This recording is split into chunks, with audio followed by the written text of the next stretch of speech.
Shalom sahabat yang baik hati, salam sehat selalu bagi kita semuanya.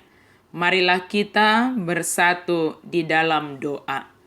Kasih karunia dan damai sejahtera dari Allah Bapa dan dari anaknya Tuhan Yesus Kristus kiranya menyertai kamu sekalian.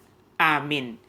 Firman Tuhan bagi kita pada hari Minggu ini dari Lukas 12 ayat 49 sampai 53. Marilah kita membacanya secara lengkap di tempat kita masing-masing supaya kita boleh memiliki firman Tuhan untuk merenungkan firman Tuhan ini. Firman Tuhan hari ini mengajarkan kita tentang mengikut Yesus secara total. Jika Yesus mengatakan bahwa kedatangannya bukan membawa damai tetapi pertentangan, maka kita perlu melihat ayat 49 bahwa Injil keselamatan yang dibawa oleh Yesus ke dalam dunia ini adalah api yang memisahkan dan memurnikan manusia dari kuasa dosa. Maka tidak ada kompromi atau kata damai dengan dosa. Kuasa Injil Kristus adalah untuk memisahkan dan menguduskan setiap orang yang mau percaya dan mengikut Yesus dari dosa. Bila seseorang mau untuk secara total mengikut Yesus, maka harus mau dipisahkan dan dimurnikan dari dosa. Pertentangan yang akan terjadi dalam satu keluarga antara ayah dan anaknya laki-laki, ibu dan anaknya perempuan, mertua dan menantunya, ini menjadi suatu gambaran nyata dari pemisahan itu, bahwa setiap orang yang sungguh-sungguh mau mengikut Yesus harus siap menerima konsekuensi untuk dikucilkan dan dibenci, bahkan akan dibenci dan dikucilkan oleh keluarga terdekatnya. Sebagaimana yang Tuhan Yesus katakan dalam Lukas 18 ayat 29 sampai 30. Setiap orang yang karena kerajaan Allah meninggalkan rumahnya, istrinya atau saudaranya, orang tuanya atau anak-anaknya akan menerima kembali berlipat kali ganda pada masa ini juga, dan pada zaman yang akan datang ia akan menerima hidup yang kekal. Sebagaimana dalam tradisi Yahudi bahwa adat dan agama adalah satu kesatuan, sehingga ketika seseorang dalam suatu keluarga menjadi percaya kepada Yesus, tentu hal ini akan menimbulkan pertentangan dalam keluarga dan dianggap juga telah melanggar aturan adat. Maka yang dimaksudkan Yesus bukan damai tetapi pertentangan.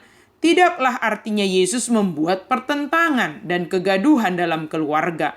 Tetapi Yesus mau menjelaskan bahwa setiap orang yang mau mengikuti Dia harus siap menerima konsekuensi untuk dibenci atau dikucilkan. Yesus menghendaki supaya setiap orang yang mau mengikut Dia haruslah secara total menyerahkan hidup dan perbuatannya untuk Tuhan, bukan setengah-setengah. Sebab itulah yang dikerjakan oleh Yesus dalam dunia ini, sampai Dia menyerahkan nyawanya untuk keselamatan manusia, bahwa kasih yang terbesar telah diberikan oleh Tuhan kepada kita. Demikian juga firman-Nya adalah kuasa yang diberikan kepada kita untuk memurnikan dan menguduskan kita dari kuasa dosa.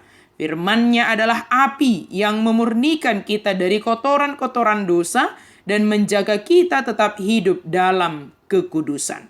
Saat ini tentu telah berbeda dengan pada masa Yesus ataupun pada masa awal-awal pekabaran Injil diberitakan di suatu daerah. Bahwa untuk menjadi seorang Kristen tentu perlu keputusan yang berdampak pada konsekuensi yang begitu berat, sehingga harus dibenci oleh keluarga atau orang-orang di sekitarnya. Sekarang banyak orang Kristen adalah karena orang tuanya adalah seorang Kristen, Sehingga banyak orang yang mengaku Kristen bukan dengan kesungguhannya untuk mengikut Yesus. Maka nas hari ini menggugah kita untuk mempertanyakan motivasi kita mengikut Yesus. Apakah kita benar-benar mau memberikan hidup kita untuk mengikut Yesus? Kita mau memberikan diri kita untuk dibakar dengan api firman-Nya, untuk memisahkan kita dari dosa, untuk membakar habis perbuatan-perbuatan dosa dari diri kita. Jika kita benar-benar mau mengikut Yesus, maka tidak ada kompromi dengan dosa. Biarlah seluruh hidup kita, totalitas hidup kita adalah untuk mengikut Yesus. Kiranya Tuhan memampukan kita sebagai pengikut Kristus yang setia melakukan perintah-Nya. Amin. Mari kita berdoa. Terima kasih Tuhan untuk firman-Mu. Biarlah kami senantiasa menunjukkan bahwa kami adalah pengikut Kristus yang setia. Dengan totalitas kehidupan kami mau mengikut Kristus, taat kepadamu, melakukan segala perintah Yesus dalam hidup kami. Mampukan kami ya Tuhan, murnikan hati kami, murnikan hidup kami, sebab Engkau telah mati untuk menebus kami, umat yang Engkau kasihi ini. Dalam nama Yesus kami berdoa dan bersyukur. Amin.